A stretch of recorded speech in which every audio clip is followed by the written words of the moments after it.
Hello everyone, welcome to Idosphere YouTube channel. তোমালোক সকলোকে আমাৰ YouTube চেনেললৈকে স্বাগতম জনাইছো। আমি আজি ম্যাথমেটিক্সৰ যিটো আমাৰ ম্যাথমেটিক্সক আমি ইজি প্ৰচেছলৈকে নিয়াৰ যিটো আমি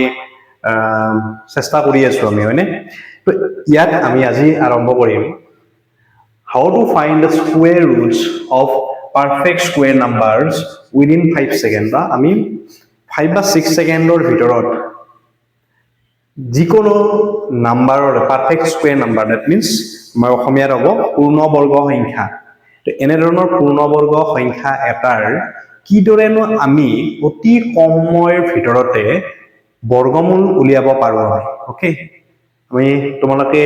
সকলোৱে জানা যে 49 ৰ বৰ্গমূল কিমান হ'ব 7 ওকে 25 ৰ বৰ্গমূল কিমান হ'ব 5 এনেকে 81 ৰ বৰ্গমূল কিমান হ'ব আমাৰ 9 এনেকে 100 ৰ বৰ্গমূল কিমান হ'ব আমাৰ 10 তো তুমি সচৰাচৰ জানো আমি হয়নে কিন্তু ইয়াতকে যদি ডাঙৰ নাম্বাৰ থাকে 5টা 6টা 4টা এনেকা ধৰণৰ ডিজিটৰ যদি নাম্বাৰ আমাক দিয়া হয় আৰু পৰীক্ষাত যেতিয়া আমি তেনেকা ধৰণৰ নাম্বাৰৰ বৰ্গমূল উলিয়াব লগা হৈ যায় তো আমি একচুয়ালি টান পাওঁ কেতিয়াবা কিছুমান ষ্টুডেন্টে মানে কি হয় এটো বৰ্গমূল উলিয়াবৰ ক্ষেত্ৰত ফেক্টৰাইজেশ্যন মেথড আছে আমাৰ হয়নে লং ডিভিজন মেথড আছে তো এই দুটা মেথডতে কৰাটো আমাৰ ব্ৰেইনে কেতিয়াবা কি হয় অলপ টান ফিল কৰে মানে এটো অলপ ব্ৰেইনে কি হয় কষ্ট পায় এটা কষ্ট নকোৱাকৈ আমি কেনেকেনো আমি ইজি প্ৰচেছত আমি বৰ্গমূল উলিয়াব পাৰো ইজি হ'ব লাগিব টাইম কম হ'ব লাগিব হয়নে আৰু শুদ্ধ অৰ্থাৎ একুৰেট ৰিজাল্টটো হ'ব লাগিব তেনেকুৱা কিবা নিয়ম আছে নেকি আমাৰ হাতত সো আমি ষ্টাৰ্ট কৰো আমি তেনেকুৱা ধৰণৰ নাম্বাৰত আমি বৰ্গমূল উলিয়াবৰ কাৰণে এটা প্ৰথমতে তোমালোকে মনত ৰাখিব লাগিব এই লিষ্টখন মনত ৰাখিব লাগিব তোমালোকে 1 স্কয়াৰ 2 স্কয়াৰ 3 স্কয়াৰ মানে কিমান 4 স্কয়াৰ মানে কিমান হয় 5 স্কয়াৰ আপ টু 20 স্কয়াৰ লৈকে তোমালোকে মনত ৰাখিবা পাৰিলে 30 স্কয়াৰ লৈকে মনত ৰাখাটো বেছি ভাল ওকে কাৰণ ইন ফিউচাৰ তোমালোকে যেতিয়া কম্পিটিটিভ এক্সাম দিবা তেতিয়া হলে কম্পিটিটিভ এক্সামত তোমালোকক কি লাগিব 30 স্কয়াৰ লৈকে মানে মনত ৰাখিলে তোমালোকে তেনে ধৰা পৰীক্ষাত একেবাৰে এনে বৰ্গমূল লাগিব পৰীক্ষাটো মানে বহুত টান কোৱেশ্চন নাহে বহুত ডাঙৰ কোৱেশ্চন নাহে বহুত ডাঙৰ ক্যালকুলেশনৰ কোৱেশ্চন নাহে তোমালোকৰ পৰীক্ষাত একদম সিম্পল কোৱেশ্চন আহে বাট কৰাৰ প্ৰসেসটো তোমালোকৰ স্মাৰ্ট হ'ব লাগিব হেতুহে চেক কৰে আৰু সেই স্মাৰ্ট ওয়াৰ্কত কৰাৰ কাৰণে আপ টু 30 স্কয়াৰ লৈকে তোমালোকে এই স্কয়াৰ ভ্যালুখন জানিব লাগিব ঠিক আছে তো তোমালোকে ট্ৰাই কৰিবা মনত ৰাখাৰ কাৰণে আমি 20 স্কয়াৰ লৈকে ইয়াতে দিয়া আছে তোমালোকে যদি কাৰোবাৰ যদি মন কৰা যে আমি up to 30 স্কয়াৰ লৈকে আমি কৰি লম মোবাইলতো উলিয়াব পাৰবা না ইন্টাৰনেটত মাৰি দিলেও তোমালোকে পাই যাবা ঠিক আছে এতিয়া আমি আৰম্ভ কৰিম ধৰা আমাক স্কয়াৰত উলিয়াব দিছে 2025 ৰ স্কয়াৰ ৰুট ভ্যালু কিমান হ'ব এটো উলিয়াব দিছে আমাক ঠিক আছে এতিয়া আমি আগতে যিবিলাক প্ৰসেস শিকি আহিছো আমি সেই প্ৰসেস বিলাকত আমি নাযাও আমি আহিম আজি ইজি প্ৰসেসত কেনেকৈ কৰিম আমি তো তাৰ কাৰণে কাখত দেখা গৈছে তোমালোকে যে আপ টু 20 স্কয়াৰ লৈকে এই লিষ্টখন তোমালোকৰ ওচৰত দিয়া আছে কিন্তু তোমালোকে এইখন মনত ৰাখিব লাগিব মই ইয়াতে বুজোৱাৰ কাৰণে তোমালোকক ইয়াতে লিখি দিছো কিন্তু তোমালোকে এইখন লিষ্টখন তোমালোকে মনত ৰাখি থবা মানে বেছি ভাল হ'ব ফিউচাৰ ওকে এতিয়া চোৱা ফাৰ্স্ট আমাৰ রুলটো কি হ'ব সো আমাক দিয়া আছে কি 2025 ঠিক আছে 2025 ৰ ৰুট ওভাৰ ভ্যালু উলিয়াব দিছে তো আমি যেতিয়া বৰ্গমূল উলিয়াইছিলা তোমালোকে স্কুলতো শিকিছা যে 2025 দিয়া আছে আমাৰ হয়নে তো এই নাম্বাৰটোক আমি কি কৰো দুটা গ্ৰুপ বনাও আমি এনেকে এই এটা গ্ৰুপ আৰু এই এটা গ্ৰুপ দুটা এনেকে কৈছিল তোমালোকৰ হয়তো নিশ্চয় মনত আছে তোমালোকৰ যে ইয়াতে দুটা গ্ৰুপ বনাব দিছিলাম সো আমি দুটা কৈ গ্ৰুপ বনালো আমি এতিয়া আমি কি চাব লাগিব ইয়াতে এই গ্ৰুপটো প্ৰথমটো যেটো ইভালৰ আমাৰ ৰাইট টু লেফট লৈকে চাও আমি তো এই ৰাইট সাইডৰ এই যেটো 25 আছে ইয়াতে আমাৰ ইউনিট ডিজিটটো কি আছে আমাৰ এককৰ ঘৰৰ অংকটো কি আছে আমাৰ ইয়াতে 5 আছে নিশ্চয় হয়নে দেখিছা সো ইয়াৰে 5 যেটো আছে আমাৰ এই 5 টো আমাৰ এই লিষ্টখনত 1 ৰ পৰা আপ টু 10 ৰ স্কয়াৰ লৈকে এই লিষ্টখনত আমাৰ 5 কত আছে তোমালোকে চোৱা সো 5 দেখিছা তোমালোকে 25 মানে ৰাইট হ্যান্ড সাইডত চাবা ৰাইট সাইডত 25 ত ইয়াতে কি আছে আমাৰ ইউনিট ডিজিটটো কি আছে আমাৰ 5 আছে ওকে তো এই 25 টো কিমানক স্কয়াৰ কৰি পাইছো আমি তো নিশ্চয় 25 টো কাক স্কয়াৰ কৰি পাইছো স্যাৰ 5 ক স্কয়াৰ কৰি পাইছো হয়নে তো আমি কি লিখিম 25 ৰ লনি কি লিখিম আমি এই 25 টো যেটো আছে বা 5 পাইছো আমি ইউনিট ডিজিট 5 আছে আৰু 5 থকা আমি ৰাইট সাইডে কোনটো পাৰ্টত আছে আমাৰ 5 এই 25 ৰ 5 আছে আৰু সেই 5 টোৰ কাৰণে আমি কাক এই নাম্বাৰটো কিমানক স্কয়াৰ কৰি পাইছো আমি 5 ক স্কয়াৰ কৰি পাইছো আমি তো এই কাৰণে আমি কি লিখিম 5 লিখিম আমি কাক স্কয়াৰ কৰি পাইছিলো আমি 5 ক গতিকে আমি কি লিখিম 5 ঠিক আছে নেক্সট আমি কি লিখিম ইয়াতে কি আছে নাম্বাৰটো চোৱা যে ইয়াতে কি আছে আমাৰ 20 ইয়াৰ নাম্বাৰটো কি আছে আমাৰ 20 তো এতিয়া এই 20 নাম্বাৰটো আমাৰ এই লিষ্টখনত মানে ৰাইট হ্যান্ড সাইডত 20 নাম্বাৰটো কোন দুটা মানে 20 নাম্বাৰটো ইয়াতে নাই আমাৰ হয় নাই তোমালোকে দেখা হৈছে ইয়াতে 20 নাম্বাৰটো আছে নেকি আমাৰ নাই নাথাকিলে এই নাম্বাৰটো কোন দুটা নাম্বাৰৰ মাজত আছে কোন দুটা নাম্বাৰৰ মাজত আছে বুলি ক'লে আমি কোন দুটা নাম্বাৰৰ মাজত চাম আমি পাম আমি এইটো পাম আমি 16 আৰু 25 এই নাম্বাৰ দুটাৰ মাজত আছে আমাৰ ওকে 20 নাম্বাৰটো কাৰ কোন দুটা মাজত লাই কৰি আছে মানে কোন দুটা মাজত আছে আমাৰ 16 and 25 ৰ মাজত আছে এতিয়া আমি 25 টো নলও আমি ডাঙৰটো নলও আমি 25 টো নলও আমি ডাঙৰ হ'ব 20 কৰি আমাৰ 25 টো কি হ'ব ডাঙৰ হয় আমাৰ ডাঙৰটো নলও আমি সৰুটো লও আমি সৰুটো কিমান হ'ব পালা তোমালোকে 16 এতিয়া এই 16 টো কিমানক স্কয়াৰ কৰি পাইছো আমি 16 টো আমি নিশ্চয় 4 ক স্কয়াৰ কৰি পাইছো আমি হয়নে তো আমি ইয়াতে লিখি আমি কি লিখি আমি কাক স্কয়াৰ কৰি পাইছো আমি 4 সো ইয়াৰ आंसर কিমান হ'ব 45 হয়নে নহয় ইজি হয়নে ইজি গতিকে আমি ইমানৰ স্কয়াৰৰ ভ্যালু কিমান পালো 25 তোমালোকে যদি সৰি 45 ইনটু 45 যদি তোমালোকে কৰা যেটো আগত মই ক্লাছত তোমালোকক শিকাইছিলো যে 45 ক যদি আমি স্কয়াৰ কৰিব লাগে তেতিয়াহলে কি কৰি আমি 45 ক স্কয়াৰ কৰিব লাগিলে 5 আছে 5 ক স্কয়াৰ কৰি দিয়া কিমান হ'ব 25 ঠিক আছে 25 আৰু ইয়াতে 4 আছে 4 ৰ পিছত নেক্সট নাম্বাৰ কোনি আহিব কনজুগেটিভ নাম্বাৰ কোনি আহিব 5 হয়নে 4 ইনটু 5 কৰি দিয়া 5 4 যায় কিমান পালা 20 so 2025 মানৰ স্কয়াৰ উলিয়াটো আমি ইজিকে পঢ়িলো আৰু লগতে স্কয়াৰ কৰাটো নাম্বাৰটো আমি পাই গলো আমি অলৰেডি এইখিনি আগৰ ক্লাছত আমি পঢ়িছো যি সকলে চোৱা নাই আগৰ ক্লাছটো চাই লবা তাত আমি এই স্কয়াৰ ভ্যালু কেনেকৈ উলিয়াব পাৰি এইখিনি আমি সহজ পদ্ধতিত আমি অৰ্থাৎ ইজিকে পঢ়িছো আমি ঠিক আছে তো নিশ্চয় বুজি পাইছা এটো আমি নেক্সট নাম্বাৰলৈকে আহিছো আমি নেক্সট নাম্বাৰ আমি এটা লও আমি আমাক দিয়া আছে কি 9801 অৰ্থাৎ 9801 এই নাম্বাৰটোৰ আমি স্কয়াৰৰ ভ্যালু উলিয়াব লাগিব তো ইয়াতো আমি হেই একে কৰিম একে প্ৰসেসত কি লিখি আমি 9801 ঠিক আছে 9801 কি কৰি আমি তাৰ গ্ৰুপ কৰিব লাগিব আমি মানে গ্ৰুপ কৰি দিয়া এনেকে নেক্সট আমি কি চাম স্যার আমি ইউনিট ডিজিটটো চাও হয়নে সো ইউনিট ডিজিট কি আছে ইয়াতে 1 আছে সো 1 টো কোন দুটা নাম্বাৰৰ মাজত আছে আমাৰ বা 1 টো কত আছে আমাৰ ইউনিট ডিজিট 1 এই লিষ্টখনত 1 এককৰ ঘৰৰ 1 কত পাইছো আমি স্যাৰ ইয়াতে পাইছো আমি আৰু কত পাইছো আমি 81 ত পাইছো আমি হয়নে নাই একেবাৰে শুদ্ধ आंसर 1 কত পাইছো আমি ইয়াতে 1 পাইছো আৰু ইয়াতে পাইছো 1 এতিয়া আমি এই 1 টো কাক স্কয়াৰ কৰি পাইছিলো আমি 1 ক স্কয়াৰ কৰি পাইছো গতিকে আমি লিখিম কি 1 আমি কি লিখিম 1 এই 81 ক কিমানক স্কয়াৰ কৰি পাইছো আমি 9 ক স্কয়াৰ কৰি পাইছো লিখিম কি আমি 9 ওকে আমি আৰু এবাৰ কৈ দিছো এই 1 টো কিমানক স্কয়াৰ কৰি পাইছো আমি 1 ক স্কয়াৰ কৰি পাইছো সো লিখিম আমি 1 81 টো কিমানক স্কয়াৰ কৰি পাইছো আমি 9 ক স্কয়াৰ কৰি পাইছো সো লিখি আমি 9 হৈ গল নেক্সট এতিয়া আহা 98 এই 98 নাম্বাৰটো কোন দুটা নাম্বাৰৰ মাজত আছে আমাৰ 98 টো কোন দুটা নাম্বাৰৰ মাজত আছে আমাৰ তো আমি যদি ৰাইট সাইডে চাও আমি 81 আৰু 100 ৰ মাজত আমাৰ কি আছে 98 নাম্বাৰটো আছে ওকে এতিয়া আমি এই 98 নাম্বাৰটোত কৈ ডাঙৰ 100 টো ডাঙৰ হ'ব আমাৰ সো ডাঙৰটো নলম আমি ডাঙৰটো কাটি দিয়া ডাঙৰটো নললে সৰু কোনটো হ'ব আমাৰ 81 হ'ব আমাৰ হয়নে আৰে এই 81 টো কিমানক স্কয়াৰ কৰি পাইছো আমি এই 81 টো আমি 9 ক স্কয়াৰ কৰি পাইছো আমি হয়নে 81 টো কাক স্কয়াৰ কৰি পাইছো আমি 9 ক সো আমি কি লিখিম ইয়াতে আমি লিখিম 9 হৈ গল এতিয়া চোৱা এতিয়া আমাৰ আমি 80% কমপ্লিট হ'ল আমাৰ আমি এতিয়া এনসাৰটো 91 হ'ব নে 99 হ'ব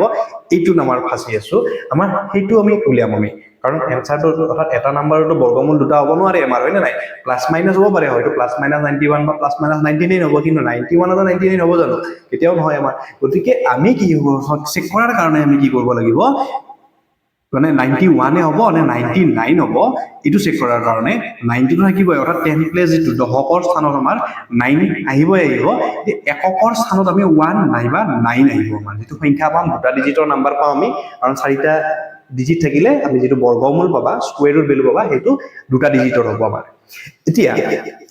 ইয়াক চেক কৰাৰ কাৰণে আমি 9 ৰ লগত নেক্সট যেটো কনজুগেটিভ নাম্বাৰ 9 ৰ নেক্সট কনজুগেটিভ নাম্বাৰ কি আহিব নেক্সট 9 ৰ পিছত কি আহিব আমাৰ 10 আহিব আমাৰ হয়নে 10 সো 9 into 10 কৰিলে কিমান পাবা তোমালোকে obviously 90 হয়নে so this equal to sir কিমান পালো 90 এতিয়া কি কৰিম স্যাৰ এতিয়া তোমালোকে কি কৰিবা এই 90 টোক খামুচ মাৰি ধৰি লোৱা 90 ৰ লগত আমি তুলনা কৰিম কম্পেয়াৰ কৰিম কাক কম্পেয়াৰ কৰিম এই 98 টোক কম্পেয়াৰ কৰিম এই 90 ত কৰি 98 টো ডাঙৰ নে সৰু এই 90 ত কৰি এই 90 যেটো পাইছো আমি এই 90 টোত কৰি 98 টো ডাঙৰ নে সৰু সো আমাৰ 90 ত কৰি 98 টো কি হ'ব স্যাৰ ডাঙৰ হ'ব সো যদি ডাঙৰ হয় তেনে হলে আমি কি লওঁ আমি 1 আৰু 9 ৰ ভিতৰত ডাঙৰটো ল'ব লাগিব বুজি পালা নিশ্চয় 9 into 10 কৰিলো 90 পালো আমি 90 টো বেস হিচাপে ধৰি লৈ ইয়াৰ লগত আমি কম্পেয়াৰ কৰিম 98 ক আৰু 90 ত কৰি 98 টো ডাঙৰ নে সৰু আমি যদি কম্পেয়াৰ কৰো তেতিয়ালে 98 টো আমি কি পাম আমি ডাঙৰ পাম আৰু ডাঙৰ যদি হয় তেতিয়ালে 1 আৰু 9 ৰ ভিতৰত কোনটো আহিব আমাৰ ডাঙৰটো আহিব সো এনসাৰ কি হ'ব 99 সো এনসাৰ কি হ'ব ইয়াৰে যেটো ৰুট অভাৰ ভ্যালু পাবা স্কয়াৰ ৰুট ভ্যালু এটো কিমান হ'ব 99 ওকে আই থিংক বুজি পাইছা এটো ওকে So next আমি আৰু এটা কোৱেশ্চন কৰো আমি যি সকলে বুজি পোৱা নাই আৰু এটা চালে ভালদৰে বুজি পাই যাবা 7921 7921 ঠিক আছে ইয়াৰে স্কয়াৰ ৰুট ভ্যালু উলিয়াব লাগে আমি কি কৰি আমি প্ৰথমতে স্যাৰ গ্ৰুপ কৰি দিয়ক হয়নে সো গ্ৰুপ কৰি দিলো আমি 21 আৰু 479 গ্ৰুপ কৰি দিলো আমি ওকে সো এতিয়া 1 তো ইয়াতে ইউনিট ডিজিট কি আছে 1 আছে আমাৰ 1 টো ক'ত পাইছিলো আমি ইয়াতে 1 আছে 1 অফ স্কয়াৰ কৰি 1 পাইছিলো আমি আৰু এটা ক'ত পাইছিলো 981 ইয়াতে ইউনিট ডিজিট কি আছে 1 আছে এতিয়া আমি কি লিখিম এই 1 টো কিমান অফ স্কয়াৰ কৰি পাইছিলো আমি 1 অফ স্কয়াৰ কৰি পাইছো সো লিখি আমি 1 আৰু 81 টো আমি কাক স্কয়াৰ কৰি পাইছো আমি 9 অফ তো লিখি আমি 9 হৈ গল নেক্সট 79 এতিয়া এই 70 নাম্বাৰ 9 নাম্বাৰটো কোন দুটা নাম্বাৰৰ মাজত আছে এটো চেক কৰিলে আমি কি পাম 64 আৰু 81 ৰ মাজত আমাৰ কি আছে 79 নাম্বাৰটো আছে যদি 79 ত কৰি 81 টো ডাঙৰ নে সৰু সো এটো ডাঙৰ হ'ব আমাৰ 81 টো আমি ডাঙৰটো নলও আমি মানে সৰুটো চাম আমি সৰুটো কিমান আছে 64 আৰু 64 টো কিমানক স্কয়াৰ কৰি পাইছিলো আমি 8 ক স্কয়াৰ কৰি পাইছো সো লিখিম আমি 8 এতিয়া হয়তো আমাৰ এনসাৰ 81 হ'ব পাৰে নহয়তো 80 কি হ'ব 9 হ'ব কিন্তু এটাহে শুদ্ধ এনসার হ'ব লাগিব গতিকে তাৰ কাৰণে আমি চেক কৰাৰ কাৰণে 8 ৰ লগত আমি কি কৰিম আমি মাল্টিপ্লাই কৰিম আমি 9 কাৰণ 8 ৰ পিছত নেক্সট কনজুগেটিভ নাম্বাৰ অৰ্থাৎ নেক্সট ক্ৰমিক সংখ্যা কোনে আহিব 9 9 8 যায় কিমান হ'ব 72 হয়নে এতিয়া চোৱা 72 ত কৰি ইয়াক খামুচ মাৰি ধৰা ইয়াত কৰি 79 টো ডাঙৰ নে সৰু সো 72 ত কৰি 79 টো আমাৰ কি হয় ডাঙৰ হয় সো ডাঙৰ যদি হয় তেতিয়া হলে আমি 1 আৰু 9 ৰ ভিতৰত ডাঙৰটো ল'ব লাগিব সো এনসাৰ কিমান হ'ব আমাৰ 89 তো ইমানৰ বৰ্গমূল কিমান পাবা তোমালোকে 89 মই বুজোৱাতে তোমালোকৰ সময় গৈছে কিন্তু নিজাতে যেতিয়া ট্ৰাই কৰিবা 5 ছেকেণ্ডৰ ভিতৰত মানে 5 ছেকেণ্ডতকৈ কম লাগিব তোমালোকে যেতিয়া 20-30 টা মান প্ৰেক্টিস কৰিবা তেতিয়ালে তোমালোকৰ এই চাৰিটা ডিজিট থকা নাম্বাৰ 4 to 5 ছেকেণ্ডৰ ভিতৰত তোমালোকে উলিয়াব পাৰিবা আৰু কিছুমানটো তোমালোকে চাইয়ে গম পাই যাবা যে এটো এনসাৰ হ'ব বুজি পাইছা নিশ্চয় তো আমাৰ কি বলো আমি 789 পালো ইয়াৰে বৰ্গমূল ওকে স্কয়াৰ ৰুট ভ্যালু পালো আমি নেক্সট আমি আৰু এটা আইছো আমি এবাৰ এটা নাম্বাৰ হৈছে 6084 নাম্বাৰটো আমি কেনেকে উলিয়াম আমি 6084 কি আছে স্কয়াৰ ৰুট অফ 6084 ওকে তে ইউনিট ডিজিট কি আছে ইয়াতে ইউনিট ডিজিট মানে ইয়াতে আমি গ্ৰুপ বনাম এই এটা গ্ৰুপ ঠিক আছে তো ইয়াতে ইউনিট ডিজিট কি আছে 4 আছে ইউনিট ডিজিট 4 থাকা নাম্বাৰ কোড আছে আমাৰ ইয়াতে এইটো এটা 4 পাইছো ইয়াতে আৰু এটা কোড পাইছো আমি 64 ত 4 আছে ইউনিট ডিজিট হয়নে এতিয়া আমি কি লিখিম আমি কি লিখিম আমি 2 লিখিম কাৰণ 2 স্কয়াৰ কৰিলে আমি 4 পাইছো আৰু এইটো 4 কিমানক স্কয়াৰ কৰি পাইছিলো আমি অৰ্থাৎ 64 টো 8 ক স্কয়াৰ কৰি পাইছিলো গতিকে লিখিম আমি 8 এতিয়া আহা আমাৰ 60 এই 60 নাম্বাৰটো কোন দুটা নাম্বাৰৰ মাজত আছে ইয়াতে 62 আমাৰ কোন দুটা নাম্বাৰৰ মাজত থাকিব আমাৰ 49 আৰু 64 ওকে কিন্তু আমি ডাঙৰটো নলওঁ আমি ডাঙৰটো কাটি দিয়া 64 টো নালাগে আমাক সৰুটো লাগে সৰুটো কিমান আছে 49 টো কিমানক স্কয়াৰ কৰি পাইছো আমি 7 ক স্কয়াৰ কৰি পাইছো গতিকে আমি কি লিখিম ইয়াতে 7 এতিয়া এনসাৰ আমাৰ 72 হ'ব পাৰে নাইবা 78 হ'ব পাৰে তো ইয়াক চেক কৰাৰ কাৰণে 7 ৰ লগত আমি মাল্টিপ্লাই কৰিম কি মাল্টিপ্লাই কৰিম 7 ৰ পিছত নেক্সট কনজিকিউটিভ নাম্বাৰ কিমান আহিব আমাৰ 8 7 8 যা কিমান হ'ব 56 ওকে 56 56 তকৈ আমাৰ 62 কি পালো আমি ডাঙৰ গতিকে ডাঙৰ যেটো পালো আমি 2 আৰু 8 ৰ ভিতৰত ডাঙৰটো ল'ব লাগিব আমি হয়নে সো এনসাৰ কিমান হ'ব 78 সো ইয়াৰে এনসাৰ কিমান হ'ব 78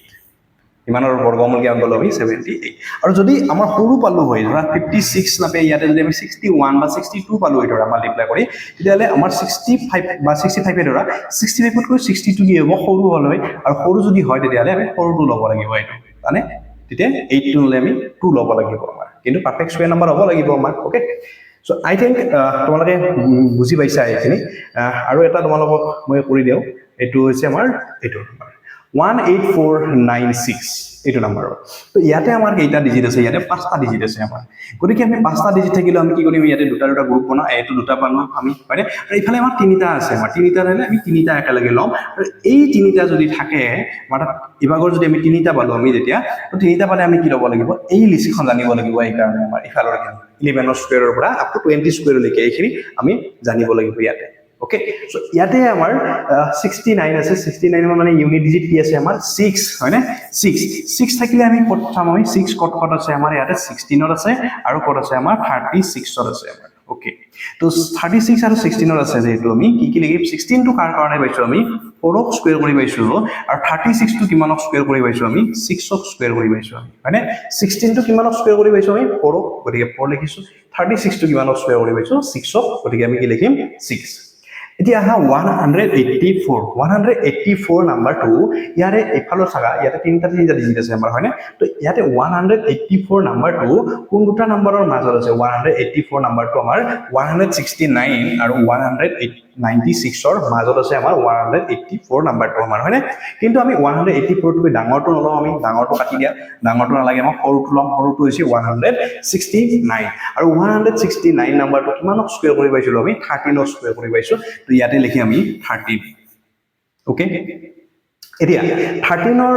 লগত আমাৰ মানে কি আহিব 13 টো আহিবই আমাৰ 13 ৰ লগত 4 অৰ্থাৎ 134 হ'ব পাৰে 100 নাইবা 136 হ'ব পাৰে তো গতিকে এইটো কৰাৰ কাৰণে আমি 13 ৰ লগত কি কৰিব লাগিব নেক্সট ইয়াৰ পিছত যেটো কনজিকিউটিভ নাম্বাৰ হেতু কি কৰিব লাগিব আমি মাল্টিপ্লাই কৰিব লাগিব 14 ওকে 13 ইনটু কি কৰিব লাগিব আমি 14 মাল্টিপ্লাই কৰিব লাগিব 13 ৰ পিছত কোনি আহিব আমাৰ 14 ঠিক আছে এটা চোৱা এনেকা ধৰণৰ ডিজিট বিলাক মাল্টিপ্লাই কৰাৰ কাৰণে আমাৰ দুটা তিনটা মান শৰ্টকাট প্ৰসেস আছে আৰু মই কোনটো প্ৰসেসত কৰি ভাল পাওঁ মানে তোমালোকক হেতু মেথডত কৰিছো 14 টো যোৱা 14 টো আমি 10 ইনটু 4 এনেকা লিখিব পাৰো নে নাই আমি এটো লিখিব নালাগে তোমালোকে ব্ৰেইনত মানে ভাবি লব পাৰা এনেকে 10 প্লাস কি আছে 4 10 ৰ লগত যদি 13 টো মাল্টিপ্লাই কৰো কাৰণ এইটো চোৱা এনেকে মাল্টিপ্লাই হ'ব না এইটো লগত এইটো আৰু এইটো লগত এইটো মাল্টিপ্লাই হ'ব গতিকে 13 ইনটু 10 কৰিলে কিমান পাবা তোমালোকে 130 ঠিক আছে 100 কি পালো আমি 30 দেন 13 ইনটু কি কৰিব লাগিব আমি 4 কৰিব লাগিব 13 ইনটু 4 কিমান হ'ব 52 ওকে তো আমি কিমান পালো আমি 13 4 যা কিমান পালো 52 ঠিক আছে বুজি পাইছা নিশ্চয় 13 ইনটু 10 কৰিলে কিমান পাম 130 এন্ড 13 ইনটু 4 কৰিলে কিমান পালো আমি 52 এতিয়া এইটা প্লাস কৰি দিয়া প্লাস কৰিলে কিমান হ'ব 2 4 5 প্লাস 3 কিমান হ'ব 8 আৰু 1 to 180 কি পালো আমি 2 পালো আমি হয়নে 182 নাম্বাৰত কৰি 184 টো ডাঙৰ নে না সৰু so 182 কৰি 184 টো ডাঙৰ পালো আমি so যেহেতু ডাঙৰ তেতিয়ালে আমাৰ কি আহিব ডাঙৰটো ল'ব লাগিব অৰ্থাৎ 113 কি হ'ব 13 কি হ'ব 6 130 কি হ'ব 6 ওকে আই থিংক ক্লিয়াৰ হৈছে সকলোৰে নিশ্চয় এতিয়া আমাৰ যদি ইয়াতে যদি ডেসিমেল পইণ্ট দিয়া থাকে তেতিয়াহলে আমি পইণ্ট কেতিয়া বহাম আমি পইণ্ট বহাব লাগিলে কি কৰিব লাগিব ধৰা আমাৰ এইটো নাম্বাৰতে কি দিয়া আছে আমাৰ এটা এনেকে দিয়া আছে 1.8496 ওকে তো এই নাম্বাৰটোৰ বৰ্গমূল উলিয়াব দিছে সো দশমিকটো এই ডেসিমেল পইণ্ট আছে এই পইণ্টটো উঠাই দিয়া তাৰমানে নাই বুলি ধৰিলা তেতিয়ালে নাম্বাৰটো কোনটো পাম আমি এইটো নাম্বাৰ পাম আৰু এইটো নাম্বাৰৰ বৰ্গমূল কিমান পাইছো আমি তো আমি 13 কি লিখিম আমি 130 কি লিখিম আমি 6 লিখিলো আমি 136 এতিয়া 136 নাম্বাৰটো আমি এতিয়া ডেসিমেল পইণ্টটো ইয়াতে আছে তো যেতিয়া বৰ্গমূল উলিয়াব দিম মানে দিয়া হয় তেতিয়াহলে ইয়াতে চাবা ইয়াতে যিমানটা এটা ইয়াতে ডেসিমেল পইণ্ট বিলাক সদায় ইভেন নাম্বাৰত থাকিব হয়তো দুটাত নহয়ব চাৰিটা নহয়তো ছয়টাত নয়টা আঠটাত মানে যুগ্ম স্থানতহে সদায় বৰ্গমূল থাকিব আমাৰ ওকে স্কোয়াৰ ৰুট যদি দিয়া থাকে আৰু যিটো নাম্বাৰ দিয়া উলিয়াব দিব তোমালোকৰ স্কোয়াৰ ৰুট যদি উলিয়াব দিব সেই নাম্বাৰটোত সদায় ইভেন প্লেছতে দশমিক বিন্দুটো থাকিব আমাৰ ওকে তো আৰু যেতিয়া আমি বৰ্গমূল উলিয়াম স্কোয়াৰ ৰুট ভ্যালু উলিয়াম আমি আৰু সেই স্কোয়াৰ ৰুট ভ্যালুটো ইয়াৰে বৰ্গমূল 4টা স্থানত আছে তাৰে আধা কৰি দিয়া আধা মানে কিমান হ'ব দুটা তো দুটা স্থানত কৰি দিয়া 4টা আছে দুটা স্থানত হ'ব দুটা যদি থাকিলে দুটা স্থানত যদি থাকিল হয় দুটা প্লেছত যদি থাকিল হয় তেতিয়াহ'লে তাৰে আধা কিমান হ'ব 1 তো 1 প্লেছত থাকিলে অৰ্থাৎ 13.6 হলে হয় যদি আমাক নাম্বাৰটো এনেকে দিলে হয় 184.96 তেতিয়াহ'লে আমি কি লিখিলো হয় আমি এই নাম্বাৰটো লিখিলো 13 কি হ'ব 6 তেতিয়া এটা প্লেছত আহিব আমাৰ দুটা প্লেছত আছে তাৰে আধা কৰি দিয়া এটা প্লেছত হ'ব 4টা প্লেছ আছে তাৰে আধা দুটা 6টা থাকিলে 3টা 8টা থাকিলে 4টা স্থানত got it so I think it is clear সকলোৰে হয়নে so আজিলৈকে আমি এইখিনিতে এৰিছো তোমালোকক স্কোয়াৰ ৰুট কেনেকৈ উলিয়াব লাগে তাৰ বিষয়ে আমি ক'লো এইখিনি যদি তোমালোকে ভালদৰে চোৱা এবাৰ ভালদৰে কৰি চাবা তোমালোকে দুই এটা তিনিটামান কোৱেশ্চন কৰি চাবা নিশ্চয় তোমালোকে কৰিব পাৰিবা আৰু কোনোবাৰ যদি কিবা ডাউট থাকে তেনেহলে কমেন্ট বক্সত জনাবা লগতে দুটা তোমালোকৰ কমেন্ট বক্সত তোমালোকে মোক জনাবা বৰ্গমূল এইটোৰ বৰ্গমূল তোমালোকে জনাবা 56 মানে সৰি 5625 মানে 5625 ৰ স্কয়াৰ ৰুট ভ্যালু কিমান হয় লগতে তোমালোকে জনাবা 0.5625 ইমানৰ স্কয়াৰ ৰুট ভ্যালু কিমান হয় এইটো তোমালোকে কমেন্ট কৰি জনাবা বুলি আশা কৰিছো ঠিক আছে থ্যাংক ইউ সো মাচ